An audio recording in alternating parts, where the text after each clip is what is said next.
السلام علیکم ورحمۃ اللہ وبرکاتہ۔ بسم اللہ الرحمن الرحیم۔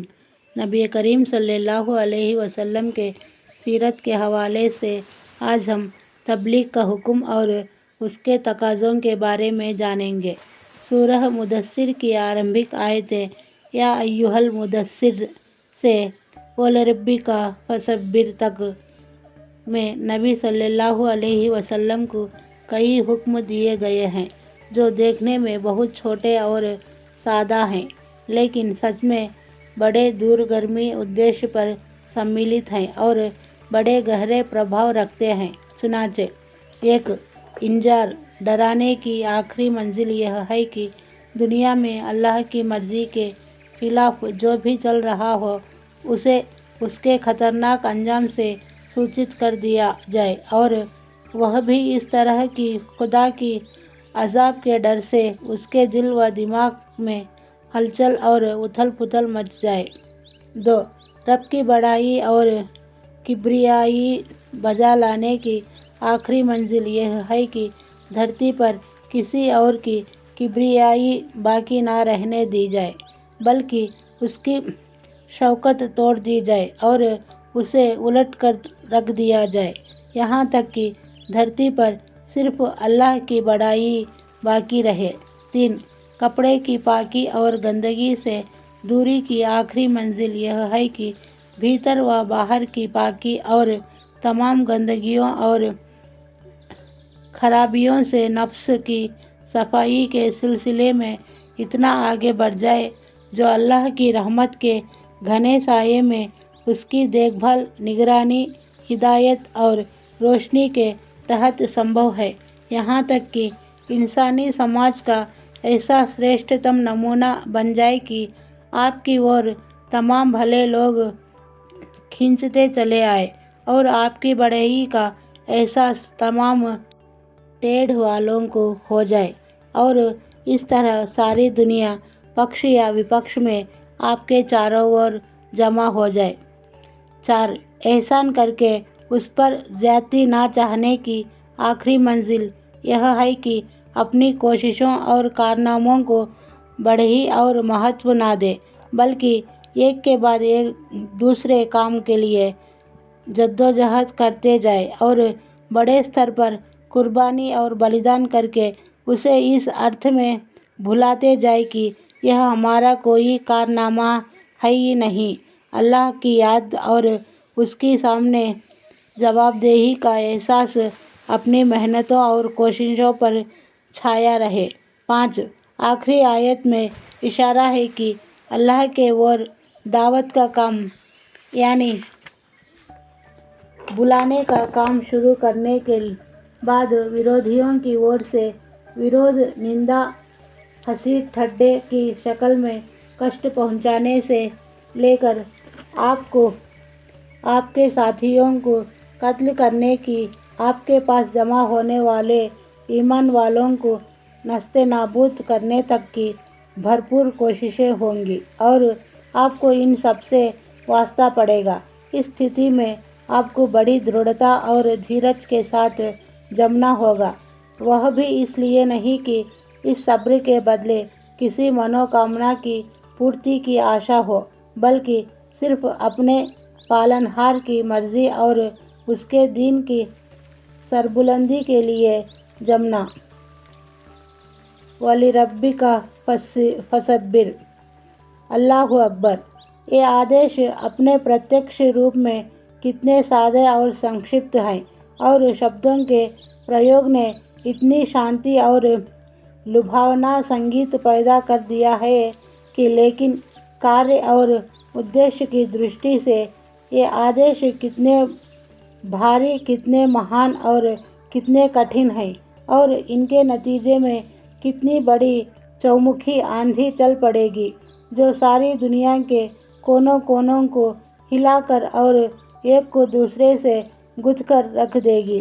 انہی اوپروکت آیتوں میں دعوت و تبلیغ کی سامگری بھی موجود ہے۔ انذار کا مطلب ہی یہ ہے کہ انسانوں کے کچھ کرم ایسے ہیں جن کا انجام برا ہے، اور یہ سب کو معلوم ہے کہ اس دنیا میں لوگوں کو نہ تو ان کے سارے کرموں کا بدلہ دیا جاتا ہے اور نہ دیا جا سکتا ہے۔ اس لیے انذار کا ایک تقاضا یہ بھی ہے کہ دنیا کے دنوں کے علاوہ ایک دن ایسا بھی ہونا چاہیے جس میں ہر کرم کا پورا اور ٹھیک بدلہ دیا جا سکے، یعنی قیامت کا دن جزا کا دن اور بدلے کا دن ہے۔ پھر اس دن بدلہ دیا جانے کا ضروری تقاضا ہے کہ ہم دنیا میں جو زندگی گزار رہے ہیں اس کے علاوہ بھی ایک زندگی ہو۔ شیش آیتوں میں بندوں سے یہ مانگ کی گئی ہے کہ وہ خالص توحید، وشدھ ایکیشوراد اپنائیں، اپنے سارے معاملے اللہ کو سونپ دیں اور اللہ کی مرضی پر نفس و خواہش اور لوگوں کی مرضی کو چھوڑ دیں۔ اس طرح دعوت و تبلیغ کی سامگری کا سار یہ ہوا: توحید، آخرت کے دن پر ایمان، نفس کے تزکیے کی ویوستھا یعنی برے انجام تک لے جانے والے گندے اور بے حیائی کے کاموں سے پرہیز اور ستکرموں اور بھلائی کے کاموں سے لگے رہنے کی کوشش، اپنے سارے معاملوں کو اللہ کے حوالے اور سپرد کرنا۔ پھر اس لیے سلسلے کی آخری کڑی یہ ہے کہ یہ سب کچھ نبی صلی اللہ علیہ وسلم پر ایمان لا کر آپ کے مہان نیترتو اور آپ کی مولیہوان باتوں کی روشنی میں انجام دیا جائے۔ پھر ان آیتوں کا آدھار اللہ کی آواز یعنی ایک آسمانی پکار ہے جس میں نبی صلی اللہ علیہ وسلم کو اس بڑے اور بھاری کام کے لیے اٹھنے اور نیند سے بچ کر اور بستر کی گرمی سے نکل کر اتھک پریشرم اور کشٹ کے میدان میں آنے کے لیے کہا گیا ہے۔ یہ چادر لپیٹ کر لیٹنے والے اٹھ اور ڈرا، گویا یہ کہا جا رہا ہے کہ جسے اپنے لیے جینا ہے وہ تو راحت کی زندگی گزار سکتا ہے، لیکن آپ جو اس زبردست بوجھ کو اٹھا رہے ہیں تو آپ کو نیند سے کیا تعلق، سکھ ویبھو کی سامگری سے کیا لین دین۔ آپ اٹھ جائیے اس مہان کاریہ کے لیے جو آپ کا انتظار کر رہا ہے، اس بھاری بوجھ کے لیے جو آپ کے لیے تیار ہے۔ اٹھ جائیے اتھک پریشرم کے لیے، تھکن اور محنت کے لیے۔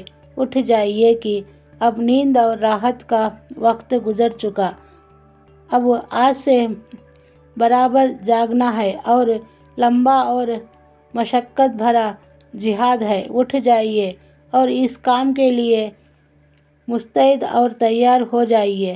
یہ بہت بھاری اور زوردار بات ہے۔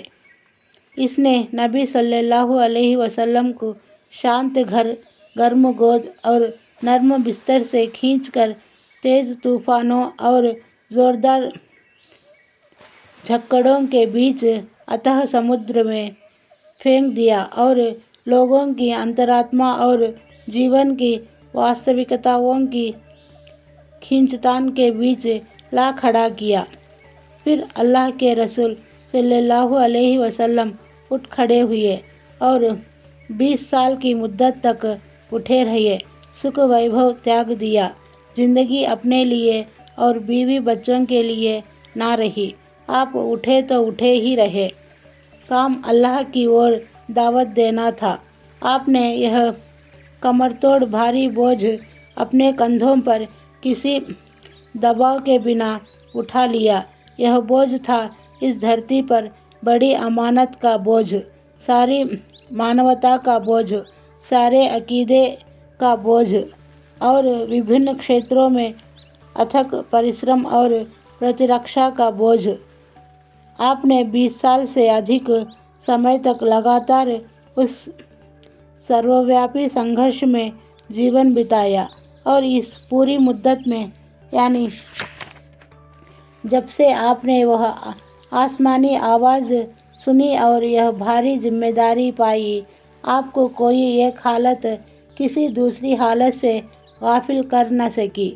اللہ آپ کو ہماری اور سے اور سمپورن مانوتا کی اور سے بہترین بدلہ دے۔ آگے کے پرشٹوں میں اللہ کے رسول صلی اللہ علیہ وسلم کے لمبے اور محنت بھرے جہاد کی ایک سنکشپت روپ ریکھا دیکھیں گے۔ السلام علیکم ورحمۃ اللہ وبرکاتہ۔